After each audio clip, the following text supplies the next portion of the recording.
ويلا بينا نبدأ الفيلم العظمة بتاع النهاردة. بيبدأ فيلمنا مع الشاب بويك وهو مقبوض عليه والشرطة بتحقق معاه، وبنعرف انه قتل واحد في الحي بتاعه وفكروه كان شارب مخدرات، لكنه قال انه بيكره المخدرات جدا وعمره ما شرب حتى سجارة.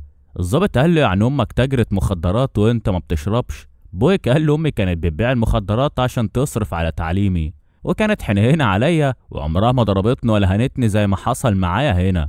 الضابط انفعل عليه وضربه، بس المحققة طلبت انها تكمل تحقيق معاه وقالت لبويك يكمل كلامه. بويك حكى ان امه فعلا كانت بتبيع مخدرات، بس ده لان ابوها جارهم من زمان، وهي كانت كل همها تخليه يدرس ويكمل تعليمه علشان لما يكبر يدخل الجامعة ويخرج من الحي اللي هم عايشين فيه.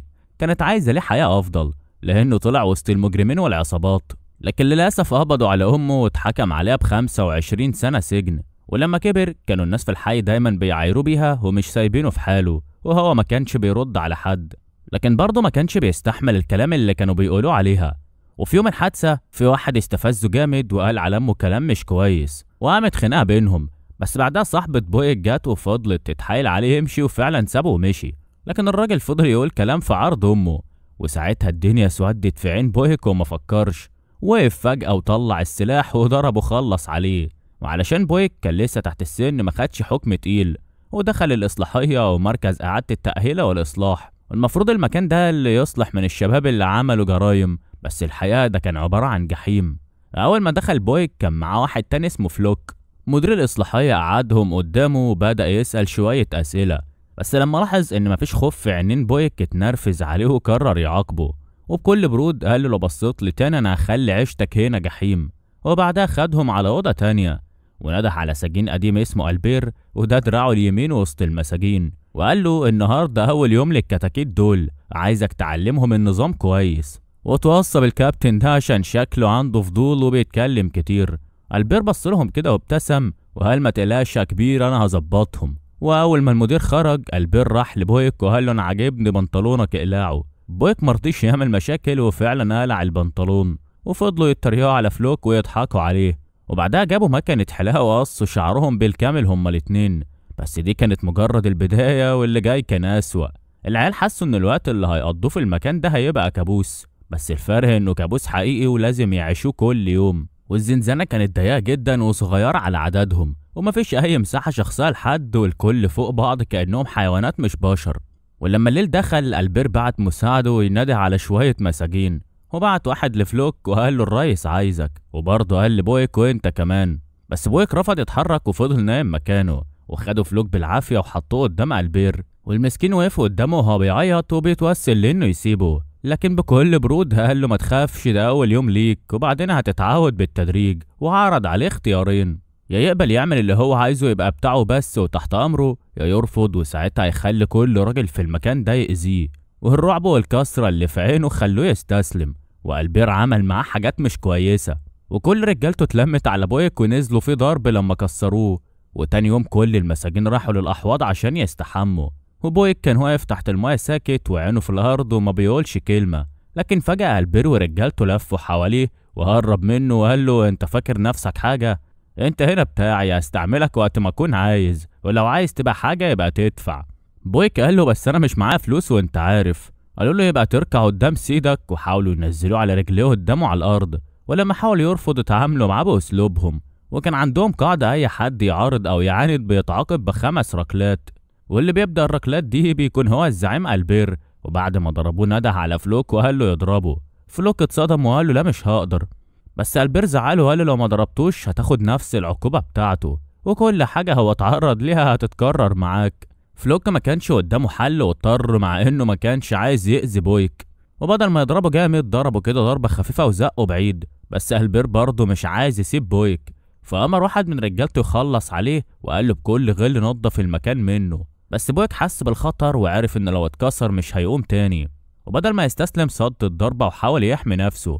وده اللي خلى ألبير يتغاظ اكتر وهجم عليه هو واللي معاه، نزلوا عليه ضرب لما طحنوه لحد ما فقد وعيه وسابوه مرمي كده ومشيوا. وبنرجع فلاش باك لمشهد من الماضي وبنشوف بويك وهو صغار وبيتمرن ملاكمة عشان يجيب فلوس. ولما رجع البيت وهو متعور ووشه كله كدمات، امه قالت له ليه بتعمل في نفسك كده؟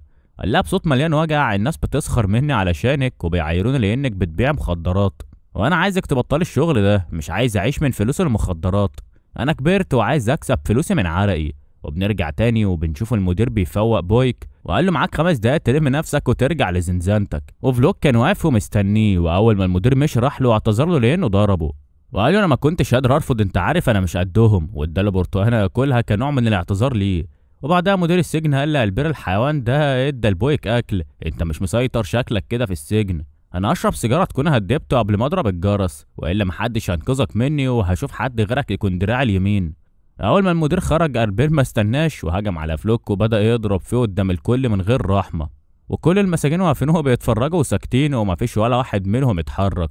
بس بويك جه وشاف فلوك بيتضرب عشان ساعده، اتجنن ودخل ودافع عنه وصرخ فيه وقال له: انت راجل بجد تعالى قتلني انا. وضرب واحد من رجاله ألبير برجله لدرجه ان الراجل وقع على الارض وما قدرش يقوم، بس ألبير نزل فيه ضرب قدام الكل. وهنا خرج واحد من فريق تاني من الاصلاحيه واسمه جولف، وقال لألبير كفايه، وراح وقف قدامه واتحداه وقال له: انت محدش مالي عينك ولا ايه؟ الاتنين دول من النهارده يخصونا. ووقف قدامه، وألبير طبعا قال له: انت مالك، دول بتوع انا.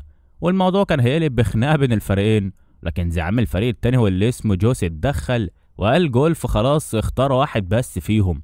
الواد اختار بويك وقال: ده هيكون معانا، ومن النهارده مالكش دعوه بيه، وهينقل في الزنزانه بتاعتنا. وطبعا بعدها فلوك حالته بقت تسوء يوم ورا يوم. ألبير واصحابه ما كانوش بيضربوه بس، كانوا بيكسروه حرفيا، سواء بالضرب او بالكلام او بالتعذيب، وكان باين عليه انه خلاص هينهار في اي لحظه. وبويك بدأ يتأقلم مع الفريق الجديد، وبعد أيام جات زيارة لبويك من صديقته، وأول ما بويك شافها فرح جدا ولأول مرة من فترة يبتسم، بس الفرحة ما دامتش كتير لأنها بعد ما اطمنت عليه قالت له: في خبر وحش عايز أقول لك عليه، أمك ماتت في السجن من كام يوم، وأنا تكفلت بدفنها وعملت كل حاجة ما تقلقش. وطبعا الكلام نزل على بويك زي الصعقة، وعينه دمعت وصوته اتكتم وما قدرش يمسك نفسه وانهار من العياط، وفضل يبكي وصاحبته قدامه. واللي زاد الطين بله قالت له: انا جيت بس اقول لك النهارده واعرفك ان مش هقدر اجيلك تاني، دي مره هتشوفني فيها. بويك مسك فيها وقال لها وهو بيترجاها: ارجوك ما تسيبنيش، انا ما عنديش حد غيرك في الدنيا دلوقتي. والاتنين منهارين من العياط، وهي بصت له ودعته ومشيت، وهو بينده عليها لكن خلاص مفيش اي فايده. وبنشوف جوز عامل الفريق التاني قاعد في الزياره من ابوه، وابوه قال له: المره الجايه العفو بتاعك، ما تقلقش، كل الترتيبات اتعملت، هتطلع وتعيش مع عمتك في الجنوب، الشغل وكل حاجة جهزتها علشان لما تخرج تبدأ حياتك الجديدة وترجع بني آدم طبيعي تاني وتشتغل وتتجوز. جوس قال له: عيش مع عمتي ليه، أنا بقالي 10 سنين بعيد عنك. أبوه قال له: لأني متجوز دلوقتي ومش هينفع تقعد معايا. جوس اتجنن وقال له: أنا ابنك مش ليا حق عليك، واتخانق معاه ووقف وسابه ومشي من غير ما يتكلم. وفي الوقت ده بويك كان بيحاول يطلع من حزنه ويفكر في أي حاجة غير اللي بيمر بيها، وفجأة شاف ألبير بيحاول يقتل جولف مساعد جوس، ومن غير ما يفكر جري عليه وزقه وبعده عنه علشان يحميه. وقبل ما تحصل كارثة المدير دخل وصرخ في الكل، ونزلوا على الأرض ورفعوا ايديهم ورجليهم لفوق. وألبير تصرفات البلطجية بتاعته زادت على حس حماية المدير، والفريقين كل يوم بيزيد بينهم التوتر والعداء. جوس قال: الوضع لو فضل كده يبقى لازم ناخد قرار، لازم نعمل تحدي 1 ضد 1 واللي هيكسب هو الأقوى. وفي نفس الليلة والكل نايم، ألبير قاعد بيشرب مع شلته وراحوا صحوا فلوك، وقال للمساعد بتاعه: خلاص انا مش محتاجه تاني، لو ناوي تعمل حاجه اعملها دلوقتي. فلوك حاول يقاوم وفضل يصرخ ويطلب المساعده، بس كالعاده ولا حد اتحرك، وبعدها سابوه مرمي على الارض. وألبير كمل شرب، وواحد جاب له امواس وقال له: عايزين نحطها لبويك في الاكل. وفلوك كان على الارض وسامع. وتاني يوم وهم بياكلوا في المطعم، وقبل ما بويك يبدا ياكل فلوك قرر يضحي بنفسه وينقذه، جه ومسك الاكل بتاعه واكله. طبعا ألبير ورجالته اتغاظوا جدا، وحتى بويك فكره جاي يضايقه، بس بعدها الأمواس قطعت فيه وبدأ ينزف ومات قدام الكل وما قدروش ينقذوه. بويك اتجنن وراح عشان يضرب ألبير، بس زمايله مسكوه منعوه. وجوس راح لألبير وقال له: انت زودتها قوي وحسابك معايا تقل. ألبير قال له: ايوه يعني، واخرك ايه؟ قال له: لما نتقابل هتعرف هعمل ايه. وقرروا ان بكره هيكون يوم المعركه، وتاني يوم الفريقين اتقابلوا وقامت المعركه بينهم، وجوس قاتل ألبير وكل واحد في الفريق بقى يضرب التاني لحد ما المدير وصل والكل نزل على الارض ورافع ايديه. وفي الليل والكل نايم، بويك وجولف لاحظوا ان جوس بيتوجع، ولما فحصوا لقوا انه ألبير طعنه بسلاح في جنبه وكان عنده نزيف داخلي. حاولوا يساعدوه يندهوا على الحراس لكن مفيش فايدة. جوس قال لهم وهو بيودع خلوا بالكم من المجموعة بعدي، حمايتهم رقبتكم انتوا الاتنين. ومات جوس بين ايديهم وقدام الكل، والكل كان حزين وبيعيط عليه والصمت عم المكان. ولما بعتوا لابوه علشان يستلم الجثة الراجل ما استحملش وانهار وفضل يزعق في المدير وقال له انت هنا لازمتك ايه عشان ابني يموت؟ انا مستنيه يخرج بقالي 10 سنين وخلاص كان خارج. المدير وقف قدامه وما بقاش عارف يرد عليه. وبويك وجولف خدوا قرار انهم يقتلوا البير وراحوا ليه وهو بيستحمى على الحوض. وبويك اتحداه في انزال وقال له هديلك فرصة علشان تقتلني زي ما انت عايز، بس لو انا اللي قتلتك مفيش بعد كده انتقام من جماعتك، ويا تخلص عليا يخلص عليك. واتفقوا يحطوا 10 منهم يراقبوا الطريق عشان لو حد جه ويقاتلوا براحتهم للاخر. البير ضحك وقال له انت فاكر نفسك تقدر عليا؟